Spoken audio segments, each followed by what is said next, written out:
अथ सत्यार्थप्रकाशः सप्तम समुल्लासः। अब आगे विषय आता है जीव और ईश्वर का स्वरूप, गुण, कर्म और स्वभाव कैसा है। तो ये विषय अभी शुरू होगा। तो अब हम देखते हैं इस विषय को। इसमें कहा उत्तर में दोनों चेतन स्वरूप हैं, अर्थात जीव और ईश्वर दोनों ही चेतन हैं, जान स्वरूप हैं मतलब, और स्वभाव दोनों का ही पवित्र है, अविनाशी और धार्मिकता आदि है। अर्थात दोनों ही स्वभाव से कैसे हैं, पवित्र हैं, निर्मल विमल हैं, अविनाशी हैं, अर्थात कभी इनका विनाश नहीं होता है, न जीव का न ईश्वर का, कभी इनकी मृत्यु नहीं होती है। और दोनों का जो मूल स्वरूप है वो धार्मिकता है। तो ईश्वर तो धार्मिक है ही, जीवात्मा का भी स्वरूप मूलतः धार्मिकता ही है, लेकिन कभी कभी अविद्या से ये अधर्म में लिप्त हो जाता है।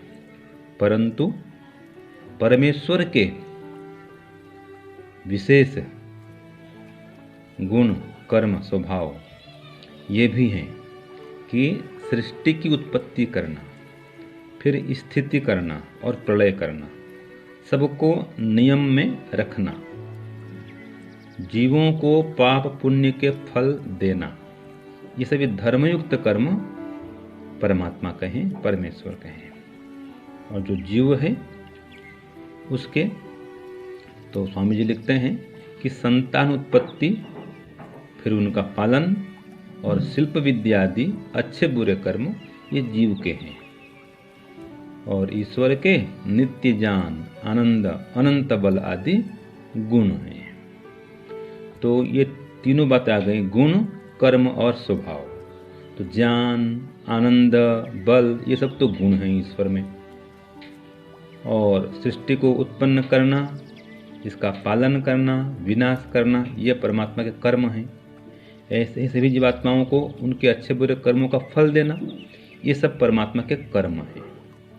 तो गुण हो गया ज्ञान, आनंद, बल आदि, और कर्म हो गया संसार को बनाना, चलाना, नाश करना, और जीवात्माओं को कर्मों का फल देना, ये सब कर्म उसके। और स्वभाव क्या है परमात्मा का, तो कहा पवित्र है, उसका स्वभाव अविनाशी है, कभी उसका विनाश होता नहीं है। तो इस प्रकार से बता दिया। यहाँ पर लोग ऐसा मानते हैं कि गुण और स्वभाव एक ही है, मानते हैं, लेकिन स्वामी दयानंद ने ये बता दिया कि स्वभाव तो परमात्मा का पवित्र है, अविनाशी है और धार्मिकता आदि है। और गुण में लिया कि ईश्वर में नित्य ज्ञान है, नित्य आनंद है, अनंत बल है। इस प्रकार से उनमें गुण बता दिया परमात्मा में। और कर्म तो है ही, संसार को बनाना, चलाना, नाश करना आदि आदि। तो इस प्रकार से जीवात्मा से भिन्न परमात्मा है। क्योंकि जीवात्मा भले स्वभाव से पवित्र है, अविनाशी है, लेकिन ये पाप और पुण्य दोनों कर्म करता है। परमात्मा कोई पाप कर्म नहीं करता है। परमात्मा के ये सब काम नहीं है, संसार में आना, संतान उत्पत्ति करना, उनका पालन पोषण करना, धंधा व्यापार कृषि करना, ये सब काम परमात्मा का नहीं। ये सब काम जीवात्मा के हैं। वो संसार में आता है और परिवार बसाता है, परिवार चलाता है, और इसके लिए अच्छे बुरे काम भी करता है। लेकिन परमात्मा कभी ऐसे काम नहीं करता, वो तो निष्काम कर्म करता है, संसार को बनाना आदि। और ईश्वर में नित्य ज्ञान है, उसको सीखना नहीं पड़ता किसी से, जीवात्मा को सीखना पड़ता है। इसका ज्ञान अल्प है, ये अल्पज्ञ है। परमात्मा सर्वज्ञ है, पूर्ण ज्ञानवान है, और अनंत आनंद का, बल का भंडार है। तो इस प्रकार से परमात्मा का स्वरूप हो गया। आगे जीवात्मा का कुछ स्वरूप है, वो आगे कल पढ़ेंगे। तो आज ये परमात्मा का स्वरूप अर्थात स्वभाव, गुण और कर्म अति संक्षेप में बता दिया गया कि इसमें दोनों ही चेतन स्वरूप हैं, ये समझना है। परमात्मा सच्चित आनंद स्वरूप है, अर्थात सत्य भी है, सत्तावान चेतन पदार्थ है और आनंद स्वरूप है। जबकि जीवात्मा केवल सत है और चित है, इसमें आनंद नहीं है, इसलिए यह आनंद की खोज में भटकते रहता है। तो जीवात्मा का स्वरूप क्या है, ये हम कल पढ़ेंगे। ओम शांति ओम श्रम। धन्यवाद स्वामी जी, बहुत ही सुंदर तरीके से आपने और सरल और संक्षिप्त व्याख्या की। प्यारे बहनों भाइयों, हमारा सत्यार्थ प्रकाश सप्तम समोल्लास चल रहा है और इसमें भाग हम 45 पर आ गए। अब तो स्वामी जी ने आपके समक्ष ये विषय बहुत ही अच्छे तरीके से, बहुत ही अच्छे ढंग से रख दिया। मैंने इसको काव्य में बना दिया है और इसका एक भजन बना दिया है, जिससे कि आप जान सको और औरों को भी भजन के माध्यम से जना सको, क्योंकि भजन के माध्यम से बहुत जल्दी सामान्य व्यक्ति तक पहुंचा जा सकता है। तो इसके भीतर कहा गया प्रश्न था, जीव और ईश्वर का स्वरूप, गुण, कर्म और स्वभाव कैसा है। तो स्वामी दयानंद सरस्वती ने उत्तर दे दिया, कुछ तो जीवों से समानता बता दी और कुछ जीवों से भिन्नता भी बता दी। तो ईश्वर जीवों से भिन्न भी है और कुछ गुण, कर्म, स्वभाव जीवात्मा के और परमात्मा के समान भी हैं। जैसे दोनों चेतन स्वरूप है और दोनों का स्वभाव भी पवित्र है। आत्मा शुद्ध स्वरूप है ना, लेकिन वो तो प्रकृति में आकर के, संसार में आकर के, विकृति से जुड़ करके वो अपने स्वरूप को भूला हुआ रहता है। और जैसे ही उसको बोध हो जाता है, जैसे ही उसके भीतर विद्या भर जाती है, प्रकाश आ जाता है, वैसे ही वापस अपने स्वरूप में को प्राप्त कर लेता है। तो कहा दोनों का चेतन स्वरूप है और दोनों का ही स्वभाव पवित्र है और दोनों ही अविनाशी हैं और धार्मिकता और दोनों ही धार्मिक हैं। ठीक है, ये स्वभाव दोनों में, परमेश्वर में और जीवात्मा में, दोनों की समानता बता दी। अब कहा लेकिन परमेश्वर में एक अंतर है जीवात्मा से। क्या? परमेश्वर तो सृष्टि को बनाता है, ठीक है, स्थिति करता है, मतलब उसको चलाता है, बनाता है, बढ़ाता है और उसका संहार भी करता है, प्रलय भी करता है और सबको नियम न्याय व्यवस्था में रखता है, जीवों को पाप पुण्य के फल देता है। ये सब उसके धर्मयुक्त कर्म है, ज्ञान भी देता है।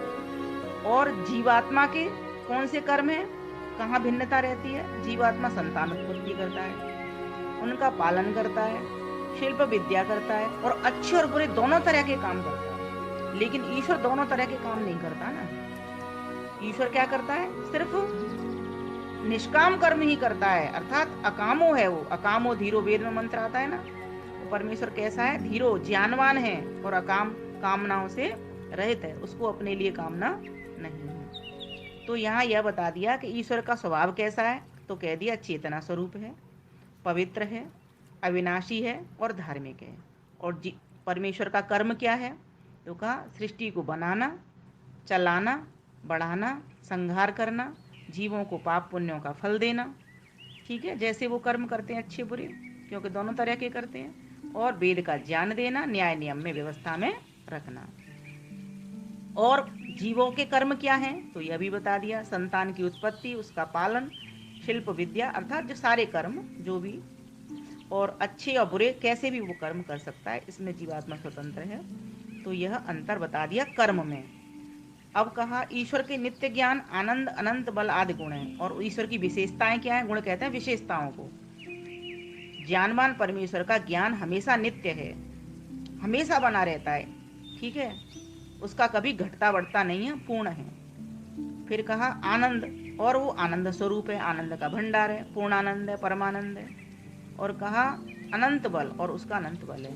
ये उसकी विशेषताएं हैं। जीवों से ये चीजें, तीनों चीजें अधिक हैं। जीवात्मा अल्पज्य है, वो सर्वज्ञ है। जीवात्मा आनंद से रहता है, वो आनंद से पूर्ण है। जीवात्मा में अनंत बल नहीं है, कम, बहुत कम शक्ति सामर्थ्य वाला है।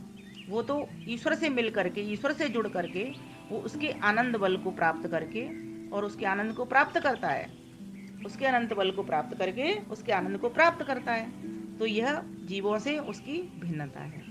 तो यहाँ पर गुण, कर्म और स्वभाव परमेश्वर के कैसे हैं और जीव के कैसे हैं, दोनों बता दिए। अब जीव के कुछ गुण, विशेषताएं कल इसमें और बताई जाएंगी, ये आगे के भाग में। तो आइए पहले आज ईश्वर का स्वरूप हम इस काव्य में, इस भजन में समझ लेते हैं। दो चीजों का मैं काव्य बना चुकी हूँ, भजन भेज चुकी हूँ आपको। एक तो जीवात्मा का भजन भेज चुकी हूँ, एक प्रकृति का। प्रकृति कैसी है, इसके गुण कर्म कैसे हैं, इसका भी भजन बना करके आपको इससे पिछले उसमें भाग में भेज दिया था। और उसके बाद में फिर जीवों का भी कैसा गुण कर्म स्वभाव है उसको भी भेज चुकी हूँ, जो हमेशा काम आने वाले भजन हैं। अब आज मैं भेज रही हूँ आपको परमेश्वर कैसा है, उसके गुण कर्म स्वभाव कैसे हैं। तो इस भजन के भीतर उसके गुण भी आएंगे, कर्म भी आएंगे और उसका स्वभाव भी आएगा। तो ध्यान पूर्वक सुने, आनंद उठाएं इसका, और लोगों को भी साझा करके इसका आनंद प्राप्त करवाएं। यही हमारी पुण्यता है, यही मनुष्य होने की मनुष्यता है।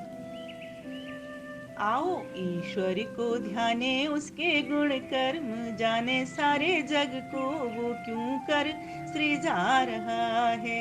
आओ ईश्वर को ध्याने, उसके गुण कर्म जाने, सारे जग को वो क्यों कर सृजा रहा है। भक्ति तन मन में साने, निश दिन उसको ही ध्याने, जाने माने विमल हो जीवन जा रहा है। भक्ति तन मन में साने, निश दिन उसको ही ध्याने, जाने माने विमल हो जीवन जा रहा है। सर्वशक्ति सामर्थ्यवान है वो, सारी जगती का भगवान है वो कैसा है। सर्वशक्ति सामर्थ्यवान है वो, सारी जगती का भगवान है वो, ये उसका गुण है। उसकी शक्ति को जाने करके भक्ति बखाने में बन के जो जग को खिला रहा है। उसकी शक्ति को जाने करके भक्ति बखाने महक बन के जो जग को खिला रहा है। आओ ईश्वर को ध्याने, उसके गुण कर्म जाने, सारे जग को वो क्यों कर सृजा रहा है। भक्ति तन मन में साने, निश दिन उसको ही ध्याने, जाने माने विमल हो जीवन जा रहा है। हे जीव, लौटा अपने शुद्ध स्वरूप में, विमल हो जा, तेरा ये जीवन चला जा रहा है। तो फिर कहा और कैसा है, कैसे उसके नाम है, क्या क्या उसके नाम है। सच्चिदानंद आनंद कंद, अक्षर ओम अनादि अनंत। सच्चिदानंद आनंद कंद, अक्षर ओम अनादि अनंत। उसके गुण कर्म जाने, सुस्वभाव पहचाने, धार्मिक बन के वो हर सुख लुटा रहा है। उसके गुण कर्म जाने, सुस्वभाव पहचाने, धार्मिक बन के वो हर सुख लुटा रहा है। आओ ईश्वर को ध्याने, उसके गुण कर्म जाने, सारे जग को वो क्यों कर सृजा रहा है। भक्ति तन मन में साने, निश दिन उसको ही ध्याने, जाने माने विमल हो जीवन जा रहा है। और वह कैसा है। नित्यम शुद्धम अबुद्धम व मुक्तम, ज्ञान बल परम आनंद युक्तम। नित्य शुद्ध है, नित्य बुद्ध है, नित्य मुक्त है। उसको मुक्त होना नहीं पड़ता, उसको बुद्ध होना नहीं पड़ता, उसको शुद्ध होना नहीं पड़ता।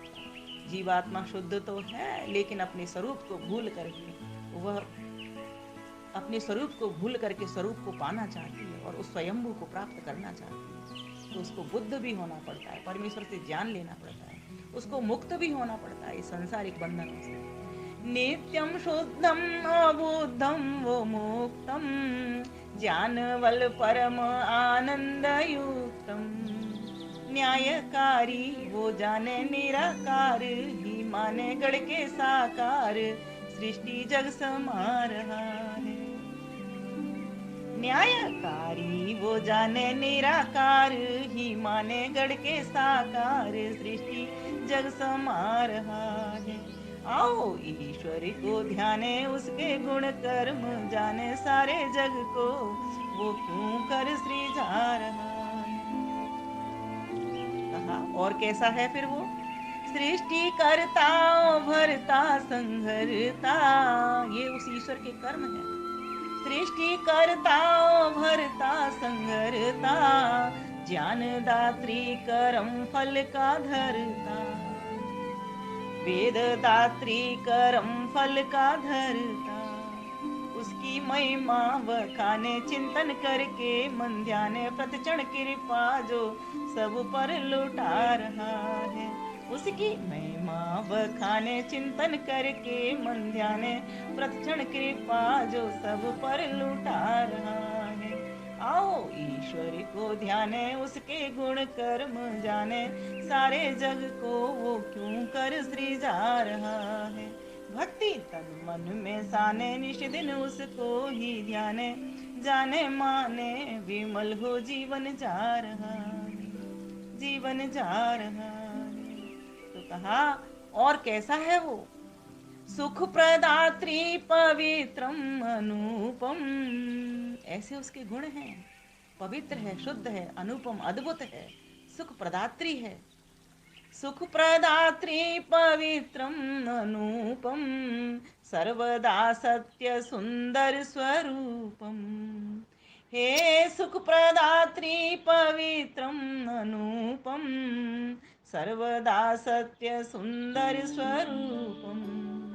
जीवन उससे ही ताने, उसको अपना ही माने, उसके बिन तो ये जीवन भर मार रहा है। जीवन उससे ही ताने, उसको अपना ही माने, उसके बिन तो ये जीवन भर मार रहा है। आओ ईश्वर को ध्याने, उसके गुण कर्म जाने, सारे जग को वो क्यों कर सृजा रहा है, इस संसार को वो क्यों बना रहा है। तो कहा योग दर्शन ने बड़ा सुंदर कह दिया, क्लेश कर्म विपाकाशय परामृष्ट पुरुष विशेषो ईश्वर, कि वह स्वरूप कैसा है उसका, क्लेश कर्म विपाक आशय सभी जीवों से भिन्न ईश्वर वह। क्लेश कर्म विपाक आशय अपरामृष्ट पुरुष विशेषो सह, सभी जीवों से भिन्न ईश्वर वह। उसकी सत्ता को जाने, उसके हित को पहचाने, भोग अपवर्ग देने जग सृजा रहा है। उसने अपने लिए ये संसार नहीं सजाया है या बनाया है, उसने तो हम जीवों के हितार्थ ही इस संसार को बनाया है, और हम सब जीवों को हमारे हितार्थ ही वो संसार में लेकर के आया है। क्लेश कर्म विपाक आशय सभी जीवों से भिन्न ईश्वर वह। उसकी सत्ता को जाने, उसके हित को पहचाने, भोग अपवर्ग देने जग सृजा रहा है। आओ ईश्वर को जाने, आओ ईश्वर को ध्याने, उसके गुण कर्म जाने, सारे जग को वो क्यों कर सृजा रहा है। भक्ति तन मन में साने, निज दिन उसको ही ध्याने, जाने माने विमल हो जीवन जा रहा है, जाने माने विमल हो जीवन जा रहा, जीवन जा रहा है। तो महर्षि दयानंद सरस्वती ने परमेश्वर का और जीवात्मा का दोनों का स्वरूप भी बता दिया, थोड़ा सा जीवात्मा का भी बता दिया, जीवात्मा से परमेश्वर की भिन्नता भी बता दी और समानता भी बता दी कि दोनों ही चेतन सत्ताएं हैं, स्वभाव दोनों के ही पवित्र हैं, अविनाशी हैं और धार्मिक हैं। लेकिन जीव भूल जाता है अपने शुद्ध स्वरूप को, अपने अविनाशी स्वरूप को, इस शरीर को ही, इस बुद्धि को ही, मन को और इंद्रियों को ही वो स्वयं को समझ लेता है। बस यही उसको अपने अंदर से जागृति लानी है कि शरीर अलग है, मैं अलग हूँ, मैं उस परम पिता परमात्मा की समानता लिए हुए वाले गुणों को का भी हूँ। अर्थात जैसे वो चेतन स्वरूप परमात्मा है, मैं भी चेतन स्वरूप आत्मा हूँ, और मैं आत्मा उस परमात्मा से मिलने के लिए इस संसार में आया हूँ। मुझे वह परमात्मा, मुझ आत्मा को वह परमात्मा इस संसार में स्वयं से मिलने के लिए ही मनुष्य का चोला लेकर के आया है। तो मैं इस मनुष्य के जन्म को बेकार न जाने दूं, व्यर्थ न जाने दूं, उस परमात्मा के शुद्ध ज्ञान को लूं, नित्य ज्ञान को लूं, उसके गुणों को मैं धारण कर लूं, उसके आनंद को मैं धारण कर लूं, और उसकी अनंत शक्ति की, उसकी महिमा को जान करके उसका पूरी तरीके से मैं वर्णन कर लूं, उसमें खो जाऊं, फिर मुझे दुख कहां, फिर मुझे कष्ट कहां, फिर मुझे क्लेश